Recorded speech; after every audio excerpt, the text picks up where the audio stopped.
السلام علیکم ورحمۃ اللہ وبرکاتہ۔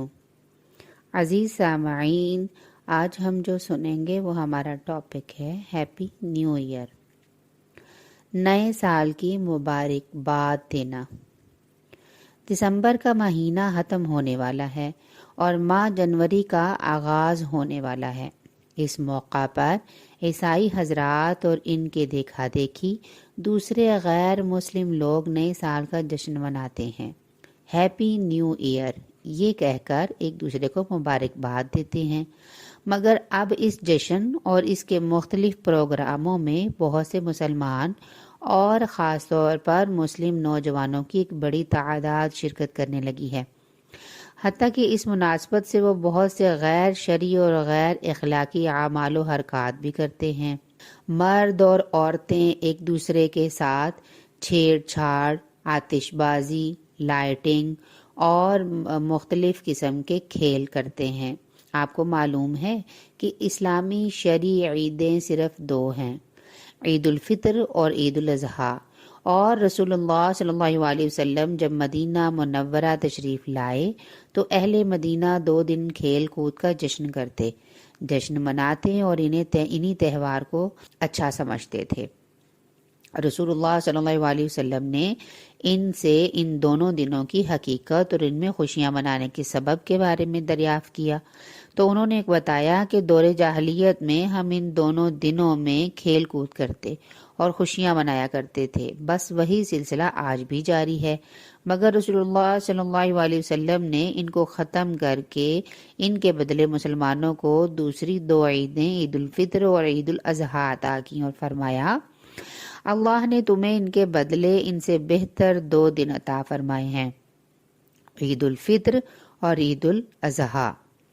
جب رسول اللہ صلی اللہ علیہ وسلم نے دور جاہلیت کے ان دونوں تہواروں کو برقرار رکھنے اور منانے کی اجازت مسلمانوں کو نہیں دی، جس میں صرف کھیل کود تھے اور وہ ساری برائیاں اور خرابیاں نہیں تھیں جن کا تذکرہ نئے سال کے جشن کے سلسلے میں یہ لوگ کرتے ہیں، بے حیائی ہوتی ہے، اس میں خرابیاں ہوتی ہیں، جشن میں شرکت کی اجازت شرعاً مسلمانوں کے لیے کیسی ہو سکتی ہے؟ ظاہر ہے قطعاً نہیں ہو سکتی۔ مشہور حدیث نبوی ہے، من تشبہ بقوم فہو منہم، جس نے کسی قوم کی مشابہت کی تو وہ انہی میں سے ہوگا۔ اس حدیث سے صاف ہمیں پتہ چلتا ہے کہ مسلمانوں کو غیر مسلموں کی شکل و صورت، لباس، وضاقتہ اور تہواروں وغیرہ مذہبی امور میں ان کے مشابہت سے بچنا چاہیے، ورنہ ان کا شمار بھی انہی غیر مسلم اقوام میں ہوگا، گویا وہ اس کی وجہ سے اپنے دین اور تہذیب و ثقافت سے منحرف ہو جائیں گے۔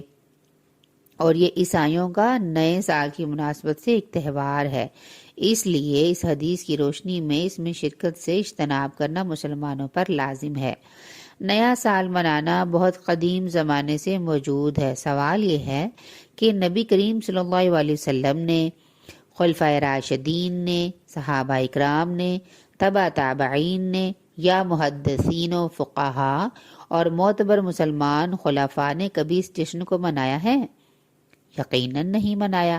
تو پھر آج کے مسلمانوں کے لیے اس جشن کے منانے کا جواز کیسے ہوگا، جبکہ اس میں کئی ایسی چیزیں ہوتی ہیں جو ہمارے دین اسلام میں موجود ہی نہیں ہے، بلکہ غیر مسلموں میں ہمیں شمار کر دیا جاتا ہے۔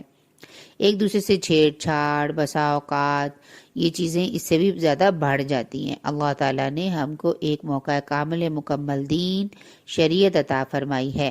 اللہ رب العالمین کا ارشاد ہے، اليوم اکملت لکم دینکم واتمم علیکم نعمتی ورضیت لکم الاسلام دینا، آج میں نے تمہارے لیے تمہارے دین کو کامل کر دیا اور تم پر اپنی نعمت تمام کر دی اور تمہارے لیے اسلام کو دین کی حیثیت سے پسند کر لیا ہے۔ سورہ مائدہ کی آیت نمبر 3 ہے۔ نیز مسلمانوں کے لیے اس عمل سے غیر مسلموں میں بھی یہی پیغام جاتا ہے کہ دین اسلام کامل نہیں ہے جس سے وہ خوش ہوتے ہیں، نیز ان کے اس عمل کی وجہ سے غیر مسلم اسلام کی طرف آنے کی وجہ ان کے ناقص سمجھنے اور اس سے دور ہونے لگتے ہیں، تو یقیناً ایک بڑے خسارے اور گناہوں سے ظلم کی بات اور مجرمانہ عمل ہے کہ ہم اسلام کو نافذ اور دوسروں کے دین اور اس کی تعلیمات کو اس سے بہتر ثابت کریں اور غیر مسلموں کے سامنے صحیح اسلام کو پیش کرنے اور اس کی طرف دعوت دینے کے بجائے اس کو بدنام کریں۔ بہرحال ہمیں متعدد دلائل سے یہ بات ثابت ہو چکی یا پتہ چل چکی ہے کہ اس قسم کے تہواروں اور جشنوں میں شرکت کرنا مسلمان کے لیے ہرگز جائز نہیں ہے، اور اس کے متعلق دینی اور اخلاقی نقصانات بھی ہیں۔